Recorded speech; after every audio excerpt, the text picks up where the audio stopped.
오늘 함께 보실 말씀은 미가 3장 1절에서 12절입니다. 미가서 3장 1절에서 12절 말씀입니다.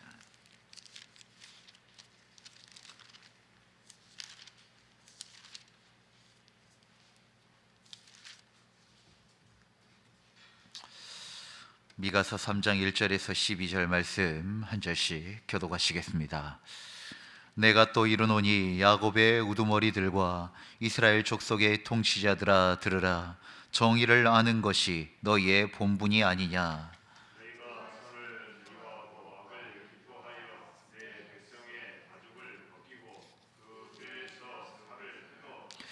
그들의 살을 먹으며 그 가죽을 벗기며 그 뼈를 꺾어 다지기를 냄비와 속 가운데에 담을 고기처럼 하는도다.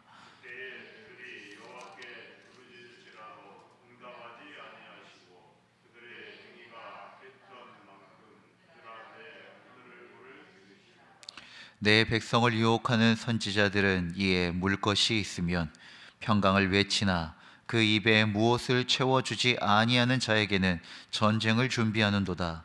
이런 선지자에 대하여 여호와께서 이르시되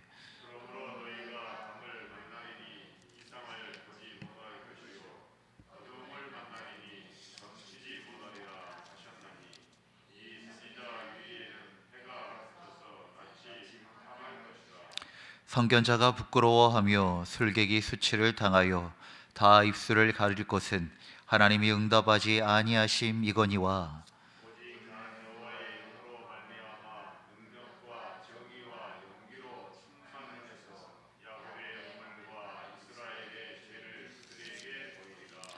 야곱 족속의 우두머리들과 이스라엘 족속의 통치자들 곧 정의를 미워하고 정직한 것을 굳게 하는 자들아 원하노니 이 말을 들을지어다.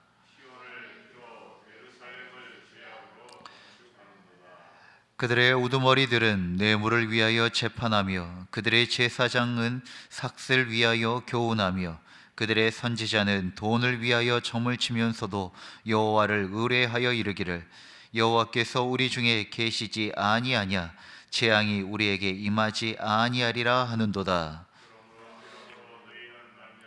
시온은 갈아엎은 밭이 되고 예루살렘은 무더기가 되고 성전에 사는 수풀의 높은 곳이 되리라. 아멘. 성경은 공동체가 무너질 때 그 책임과 그 원인을 어디에서 먼저 찾는가? 백성보다 먼저 지도자들에게 찾습니다. 왜냐하면 지도자들은 단지 앞에 서 있는 사람이 아니기 때문입니다. 하나님께서 지도자를 세운 이유는 방향을 제시하고 기준을 세우는 사람들로 그 역할을 맡겨주셨기에 그 책임과 역할이 있는 것입니다. 그렇기 때문에 그 일을 합당하게 감당하지 못할 때 하나님께서는 백성들보다 먼저 그 지도자들에게 그 원인을 찾고 그리고 또 권면하시는 것입니다. 미가 3장은 이스라엘의 지도자들, 통치자, 재판관, 제사장, 선지자 곧 영적으로나 사회적으로나 중심에 있었던 사람들의 죄를 적나라하게 드러내고 있습니다. 이 말씀은 오늘 우리 시대의 지도자들 뿐만 아니라 영향력을 가지고 있는 신앙인들에게 주는 하나님의 권면이며 또한 경고의 말씀입니다. 미가는 먼저 통치자들에게 묻습니다. 1절 말씀에 정의를 아는가? 너희의 본분이 아니냐라고 묻습니다. 하나님께서 세운 지도자들은 그 무엇보다도 정의를 알아야 하는데 정작 그들이 정의를 알아야 하는 그들이 정의를 버려버렸던 것입니다. 우리는 먼저 성경적 정의를 바르게 정립할 필요가 있습니다. 우리가 말하는 세상에서의 정의는 어떤 법이나 규칙을 잘 지키고 그것을 잘 행사하는 것을 정의라고 생각하기도 합니다. 그런가 하면 마이클 샌들의 정의란 무엇인가라는 책에서도 언급하지만 세상의 정의와 사람들의 정의는 상대적이라고 이야기를 합니다. 절대적이지 않다는 것입니다. 그러다 보니 그 상대적인 정의의 관계 속에서 행복의 극대화를 하기 위해서 공리주의를 추구합니다. 또한 개인의 권리와 자유를 침해하지 않아야 하는 자유주의를 이야기합니다. 그리고 공동체를 중요하게 여기며 미덕을 추구하는 것, 그것이 지금 시대의 또 하나의 정의라고 규정되어지는 그러한 내용들입니다. 그러나 우리는 이 정의를 말할 때 그 무엇보다도 하나님의 말씀은 정의를 무엇이라고 이야기하고 있는가를 먼저 다루어야 합니다. 세상의 정의는 상대적입니다. 그러나 하나님의 말씀은 절대 정의를 이야기합니다. 그 절대 정의는 오직 하나님에게로부터 오고 그 정의는 공의로운 하나님의 성품이라고 말씀하고 있습니다. 즉 성경적 정의는 무엇이냐? 하나님을 알고 하나님을 인정하는 데서부터 시작되는 것입니다. 즉 하나님의 주권을 인정하고 주의 말씀에 순종하며 그 뜻대로 행하며 살아가는 것, 바로 거기에서부터 하나님께서 우리에게 주신 정의와 공의가 흐르고 세워지는 것입니다. 그렇기 때문에 믿는 자들은 하나님께서 이루신 그 질서를, 그 말씀을 잘 지키며 살아가야 한다는 것입니다. 그런데 이 정의라고 하는 것이 동떨어진 어떤 규칙과 규범에서 시작되어지는 것이 아니라 하나님과의 사랑, 하나님에 대한 믿음과 신뢰 속에서 이 정의가 행하여집니다. 미가서의 지도자들은 누구보다도 하나님의 정의를 잘 알고 있었습니다. 하나님은 세운 지도자들에게 말씀하셨고 또 계시하셨기 때문입니다. 그들이 몰라서 악을 행한 것이 아닙니다. 알면서도 외면하였습니다. 백성을 보호하기는커녕 착취하였습니다. 그들은 하나님의 말씀과 정의를 지키지 않았고 이루지 않았다는 것입니다. 즉 하나님의 말씀을 불순종하였고 하나님의 주권을 인정하지 않았으며 또 하나님의 뜻은 관심도 없었습니다. 그저 자신의 뜻을 이루는 것이 그 무엇보다도 우선이었던 것입니다. 자기 백성과 함께 세워가야 할 공동체성을 스스로 그 질서를 깨뜨려 버린 것입니다. 미가는 이들을 향하여 매우 강한 표현으로 고발합니다.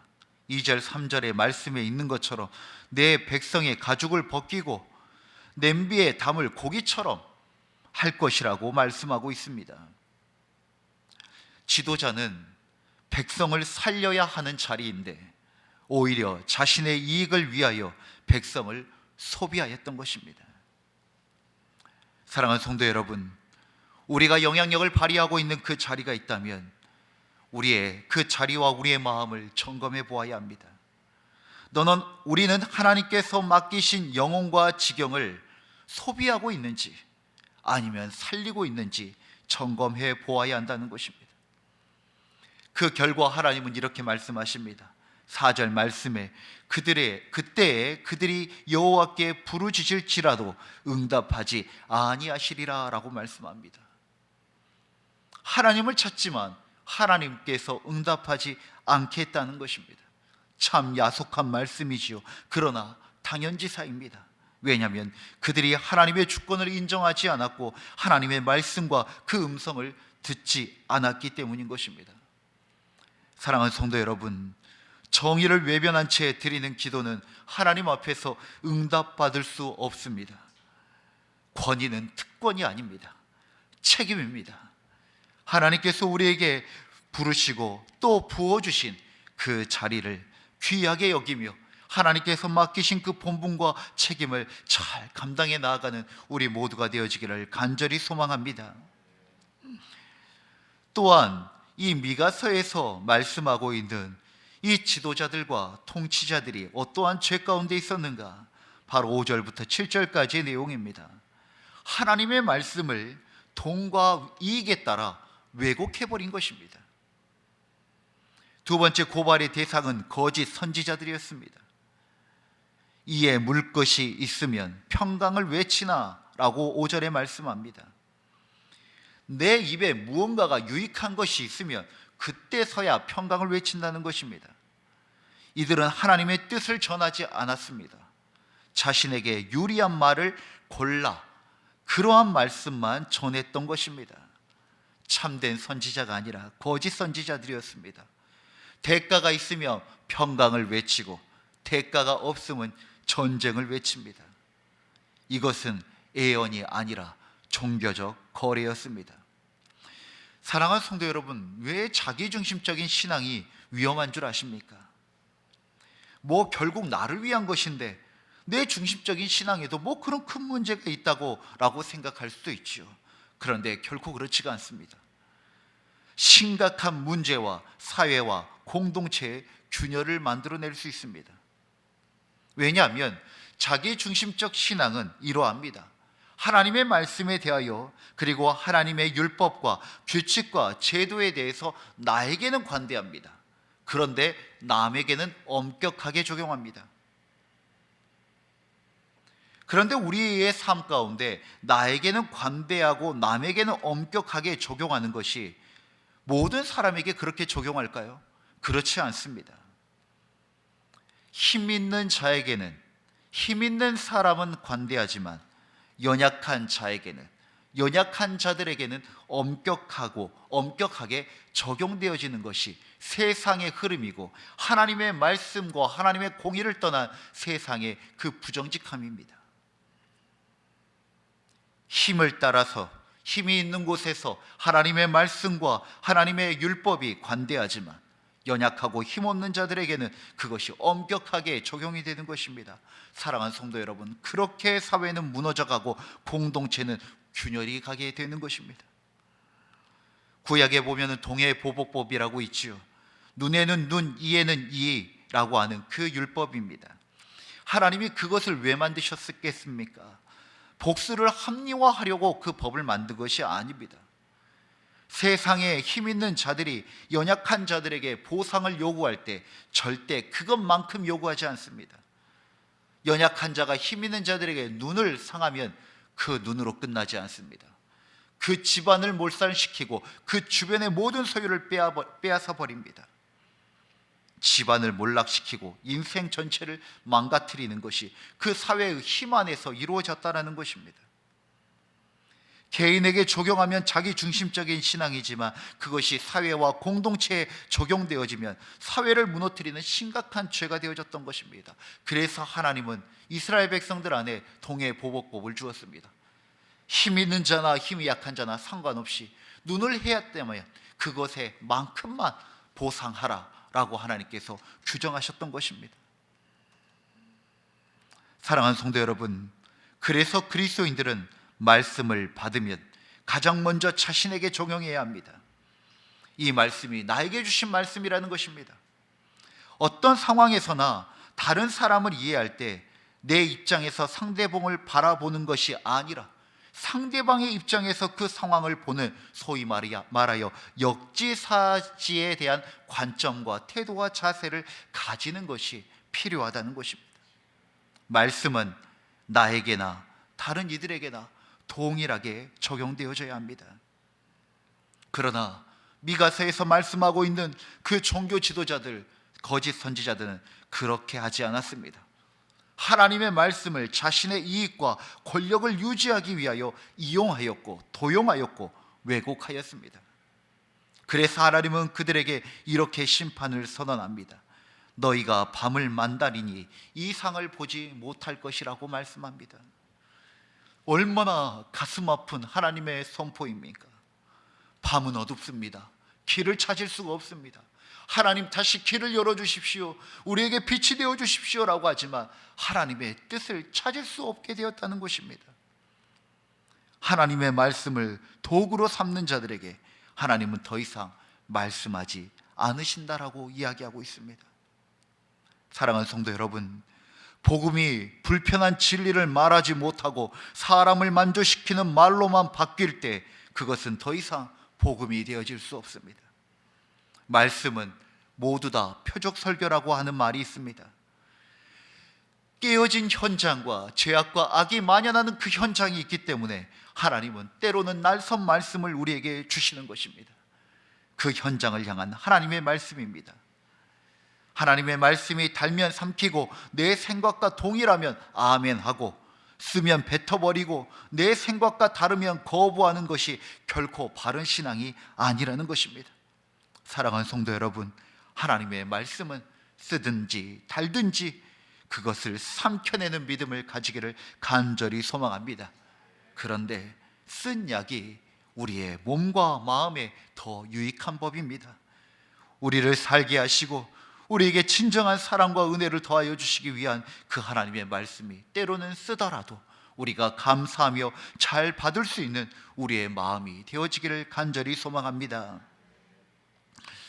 셋째로, 이 미가서에 있는 지도자들이 범한 하나님 앞에 지은 죄는 종교는 있었으나 하나님에 대하여서는 떠났다는 것입니다.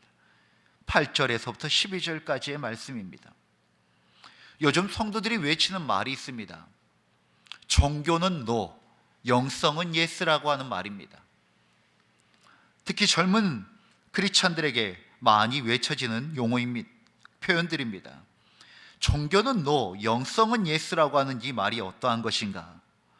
의미와 사랑과 친밀한 교제가 없는 제도와 수직적인 권위에 대한 거부이며, 다시 하나님과의 친밀한 교제를 통하여 이웃사랑과 성도들 간의 평화와 교통을 추구하는 내용이 바로 이렇게 표현되고 있다는 것입니다. 종교는 no, 영성은 yes, 한편으로는 자극적인 말인 듯 합니다. 그러나 이 안에 있는 의미를 보면 매우 성경적인 말입니다. 왜냐하면 성경 안에도 대표적으로 종교성은 완벽하였지만 하나님 사랑과 이웃 사랑이 없었던 사람들을 향하여서 예수님과 세례 요한들이 크게 호통을 쳤던 대상들이 있었습니다. 누굽니까? 바로 바리새인들을 비롯한 종교 지도자들이었습니다. 그들의 종교성은 그 많은 율법과 그 많은 그 가르침에 대하여서 거의 완벽하게 지킬 정도로 그들의 종교의 생활은 완벽하였습니다. 그러나 정작 그들의 마음 안에는 하나님 사랑과 이웃 사랑이 사라지기 시작했던 것입니다. 그리하여 예수님과 세례 요한도 그렇게 날선 표현으로 그들에게 호통을 치셨던 것입니다. 미가도 동일한 이야기를 하고 있습니다. 참된 하나님의 종과 거짓 지도자들을 분명히 구분하고 있습니다. 8절 말씀에 오직 나는 여호와의 영으로 말미암아 능력과 정의와 용기로 충만해져서, 참된 종은 하나님의 영에 붙들린 참으로 하나님 사랑과 이웃 사랑을 실천하는 사람들입니다. 그런데 반면 타락한 지도자들에 대하여선 이렇게 말하고 있습니다. 11절 말씀에 여호와께서 우리 중에 계시지 아니하냐. 그들은 우리 안에 여호와 하나님께서 계신다고 이야기를 하고 있습니다. 왜냐하면 성전도 있었고 제사도 있었고 종교적 언어도 있었기 때문입니다. 그런데 그들 안에 정의는 사라지고 진실은 굽어졌다라고 말씀하고 있습니다. 그 안타까운 현실, 하나님을 말하지만 하나님을 뜻하는 상징적인 것들은 모두 다 가지고 있었지만 정작 그 안에 하나님의 말씀의 정의가 사라지고 하나님의 그 진리와 진실이 굽어지기 시작했다는 것입니다. 그 결과 하나님의 선언하십니다. 시온은 갈아엎은 밭이 되고, 정말 이 시대의 교회가 종교만 남고 주의 영의 교통함이 사라진다면 이 말씀에서 우리도 결코 자유로울 수가 없을 것입니다. 하나님은 종교가 남아있어도 떠나실 수 있습니다. 성령으로 인한 교통함을 잃어버린 신앙은 결국 폐허로 끝난다는 이야기입니다. 사랑하는 성도 여러분, 말씀을 갈무리하고자 합니다. 하나님께서 우리에게 주신 그 귀한 권위를 가지고 우리가 참된 지도자의 삶을 잘 살아내어지기를 간절히 소망합니다. 지도자는 직분 받은 사람들만을 말하는 것이 아닙니다. 이 땅에 그리스도인이라고 하는 그 이름으로 살아가는 모든 믿는 자들이 세상을 향하여서는 또한 참된 지도자들인 것입니다. 이 말씀은 우리를 절망으로 몰아넣기 위한 말씀이 아닙니다. 오히려 이 시대에 참된 지도자, 의로운 왕이신 예수 그리스도를 바라보며 따라가는 그러한 교회와 믿는 자들이 필요하다라고 하는 하나님의 외침이고 그리고 초청인 것입니다. 우리 주님은 어떠하셨습니까? 백성을 착취하지 않고 오히려 그들에게 자신을 내어주셨습니다. 돈과 권력이 아니라 십자가로 말씀하셨습니다. 정의를 외치다 버림받으셨지만 끝까지 순종하신 분이 바로 우리 주 예수 그리스도십니다. 사랑하는 성도 여러분, 이 새벽 이 미가서가 우리에게 주는 이 귀한 도전이 다시 우리의 삶 안에 있는 그 영적 책임과 그 자리를 잘 감당해 나아가는 그리스도인들로 다시 세워지기를 간절히 소망합니다. 그리하여 주님께 잘하였도다, 착하고 충성된 종이라고 칭찬받는 우리 모두가 되어지기를 주의 이름으로 축원드립니다. 기도하겠습니다. 의로우신 하나님, 오늘 미가 선지자의 말씀을 통해 지도자의 죄가 어떻게 공동체를 무너뜨리게 되었는지 깨닫게 하시니 감사드립니다. 주님, 우리가 서 있는 자리에서 정의를 알고도 외면하지 않게 하시고 하나님의 말씀을 내 유익을 위해 왜곡하지 않게 하여 주옵소서. 종교의 형식은 남아있으나 주의 영의 교통하심이 사라져버리는 신앙이 아니라 성령의 충만함으로 말미암아 사랑과 정의를 실천하며 그것을 삶으로 살아내는 우리의 믿음이 되게 하여 주시옵소서. 특별히 우리 각 사람에게 맡기신 가정과 교회와 일터와 공동체 안에서 소비하는 자가 아니라 살리는 자가 되게 하시고 권위를 특권이 아니라 책임으로 감당하는 우리 모두가 되게 하여 주옵소서. 의로운 왕 되신 예수 그리스도를 바라보며 그분의 십자가 앞에서 날마다 겸손히 순종하는 삶을 살게 하여 주옵소서. 우리의 공동체가, 우리의 교회가, 이 시대의 교회가 다시 하나님의 정의와 진실 위에 굳게 서게 하시기를 간절히 구하며 우리 주 예수 그리스도의 이름으로 기도드립니다. 아멘. 주님이 가르치신 기도로 예배를 마치겠습니다. 하늘에 계신 우리 아버지, 아버지의 이름을 거룩하게 하시며 아버지의 나라가 오게 하시며 아버지의 뜻이 하늘에서와 같이 땅에서도 이루어지게 하소서.